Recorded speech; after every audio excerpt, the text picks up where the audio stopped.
So, a very good morning to everyone.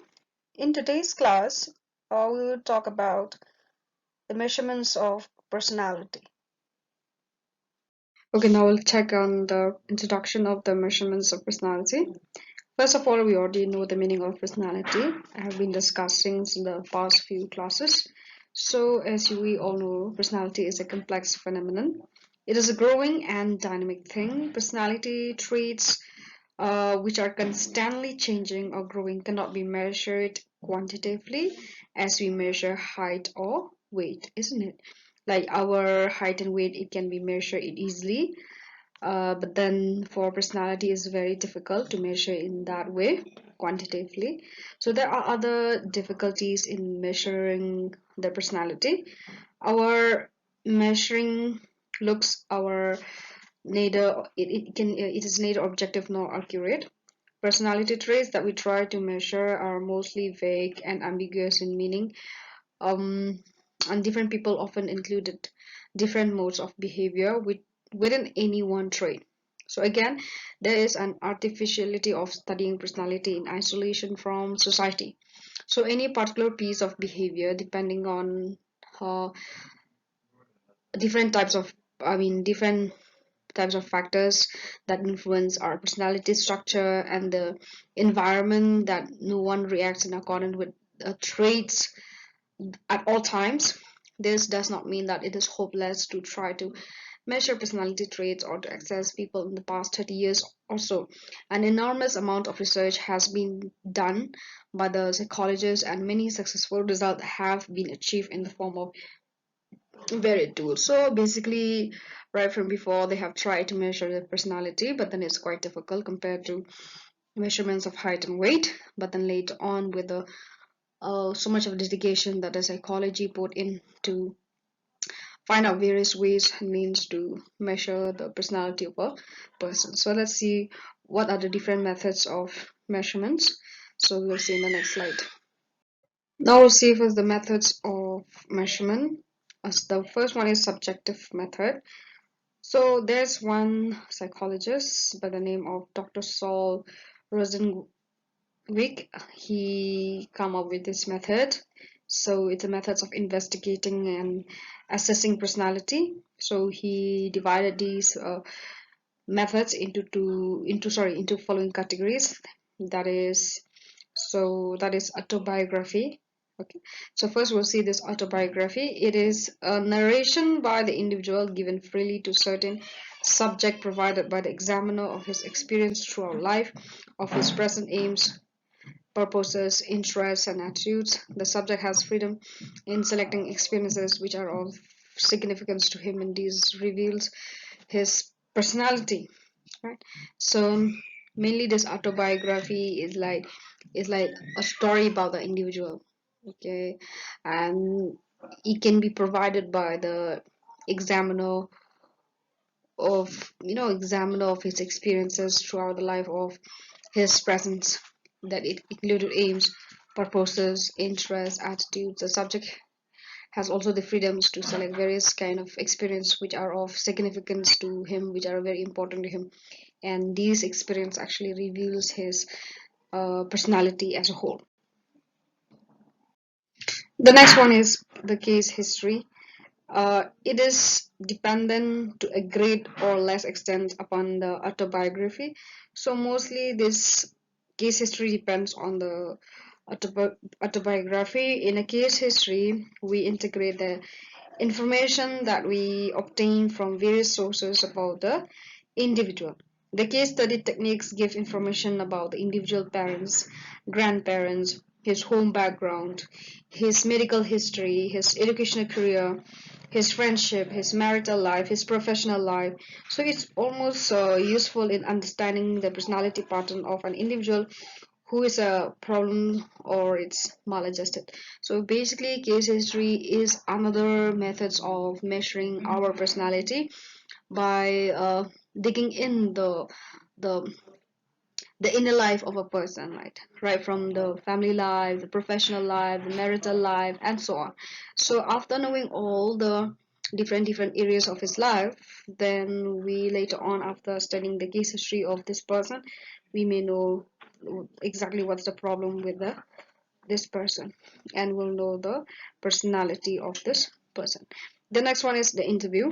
The interviewer question or lets the individual speaks freely so as to get a clear picture of the individual. The interview evaluates the personality traits from the dogmatism with which the news is expressed, by the interest shown, by vocabulary which the subject employs unwittingly in his conversation, by observing his hesitation, his fidgeting, his emotionality, and the like. The limitation of the method is that it is subjective and is less valid than one believe it to be, isn't it? So mainly the persons who, you know, who interview the person, if he wants to know about the personality of a person. Okay, so the interviewer will question, and then he will ask so many kind of questions related to the life of an individuals, and then he will let the individuals to speak freely without interrupting, and then so that it will get the clear picture of who he is, who he was, and who he could be, right? So this interview basically it evaluates, it assesses the personality traits. It can be the characteristics, the features of the person. He may be cool, calm, whether he is very possessive, or he is angry type, or he is timid, he is conservative, and so on. So there are various different, various kind of personality traits, right? So then also the interviewer will find out the interest the person have or he is showing, and the vocabulary he is using while speaking, and so on. So all these has been taken into considerations to find out or to measure the personality of a person. Next is the questionnaire. So the questionnaire are a series of printed or written questions which the individual is supposed to answer, right? So ordinarily the subject is expected to answer each question by encircling or underlining yes or no provided against the question. The investigator counts the number of yes and no, and thus it is in a position to state whether a certain individual possesses certain trait or not. The question or statements provided describe certain traits, emotion, attitudes, or behavior in situation revealing personality. The yes or no are counted in certain group or section depending on the traits to be indicated by positive or negative answer. The limitation of this device is that the subject may not be willing to reveal correct facts about himself. So the questionnaire has been prepared by the psychologist or the research scholar or the student itself, and these questionnaires actually they are a set of printed or written questions which the individual is supposed to answer. So the subject is expected to answer by encircling or maybe underlining, or just a tick on the click on the yes or no provided against the question. For example, if there may be a question that, okay, do you like to go to school? Yes or no. So you can say if you feel like you like going to school every day, then you can click on yes, or maybe tick on yes, or write yes, or maybe if you don't like it, then you express it no. So like those kind of questions, like do you like to go to school every day? Are you satisfied with what you have? Those kind of questions is if you want to dig about the personality of a person, there are so many kind of questions, isn't it? So it can be a closed question, it can be an open question.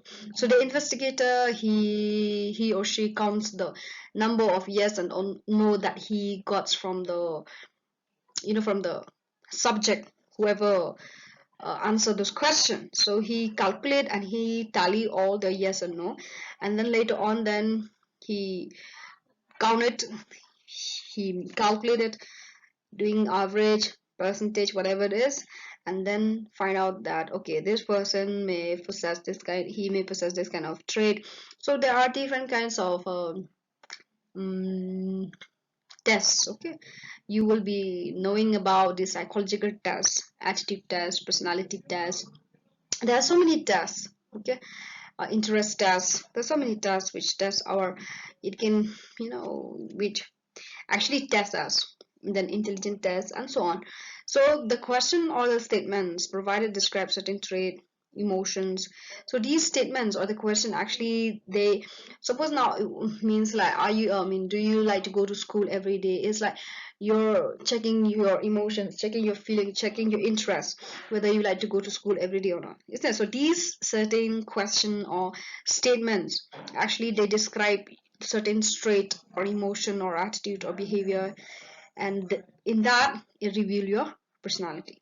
Okay, so the limitation of this device is that a subject may not be willing to give a correct answer, right?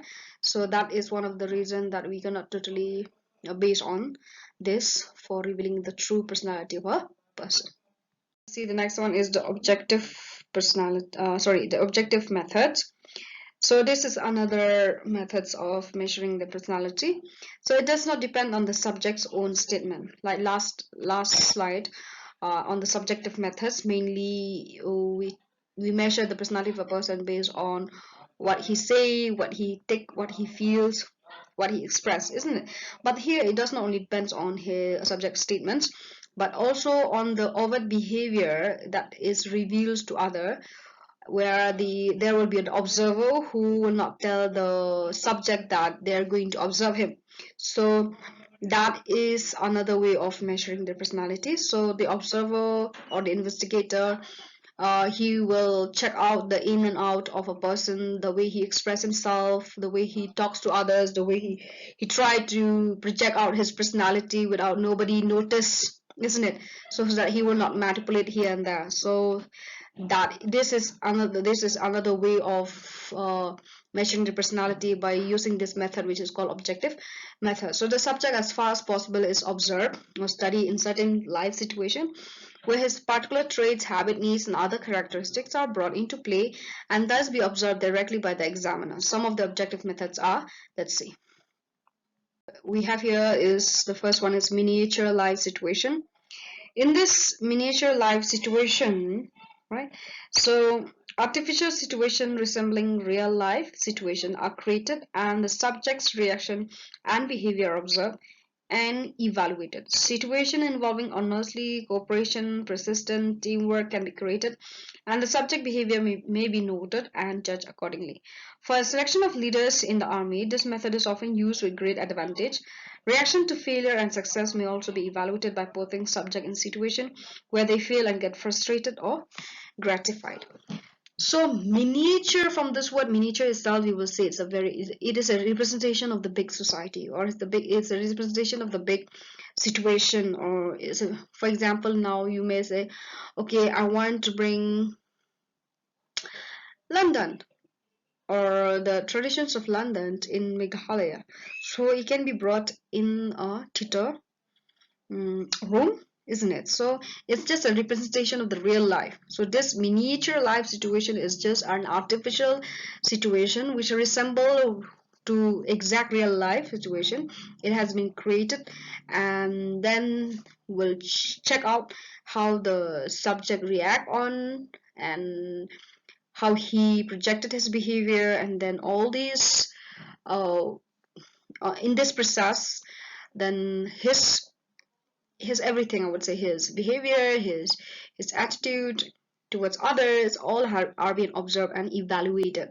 Okay, so a situation involving honesty, cooperation, persistence, teamwork, so all these can be created and the subject's behavior may be noted and judged accordingly. Okay, so yes, so as you can see, if suppose now if you go for a training, right, so in a training what you have to do, the people who is going to give training to you, they will create a real life situation where you have to perform some tasks, and during while you are performing tasks, then the observer will check out how much you can contribute to the teamwork, how much you can solve the problem in that way, right? So that is another way of measuring your personality. The next one is method of unobserved observation. The individual is asked to perform some task or left himself and his behavior is observed through a one-way mirror, screen or other device and is overheard by a concealed microphone setup. One modification of this method is prolonged observation of an individual in the same situation for several days together, or the subject is observed by more than one person and the observations are pulled together. Of course, before observation is started, certain decision must be arrived at as to what to observe. One great case that is to be taken in this method is the distinction between what is observed and what is interpreted. So this, I think you might have seen in the case of, there are some cases where they try to put a person inside the room for several days and then the observer will check on, or there will be 2 3 observer and check out the personality of the person. I think you must have seen some movies whereby there will be some handpicked people who will have to undergo a very tough training and they will be locked under a room and then there will be lots of tasks that they have to perform and then the students or the individuals have to perform in within the time limit and so on. So basically based on that they will be evaluated and assessed. So here we have another one is the rating scale. So the rating scale is basically a scale which rates the individual's personality, or whether the individual have these traits or not, right? So these scale will indicate the degree to which a person possess a given behavior trait.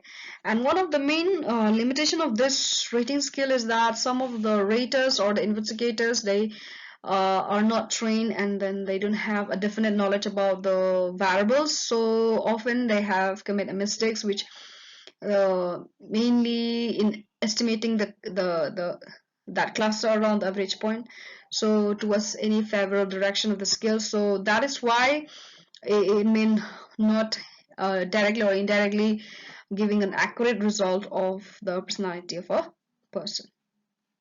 So now we have come to the projected method, the last one.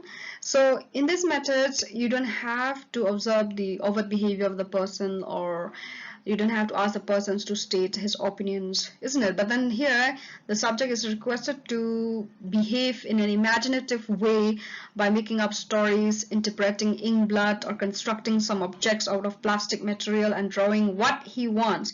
So thus the subject is encouraged to project or throw his thoughts, emotion, wishes, and other reactions freely in some situations which are provided, isn't it? So here, in this method, the subject are asked to express themselves freely by drawing, by making things out of any objects, and then also the psychologist may say, okay, fine, I'm the object now, you can say anything you want to me, isn't it?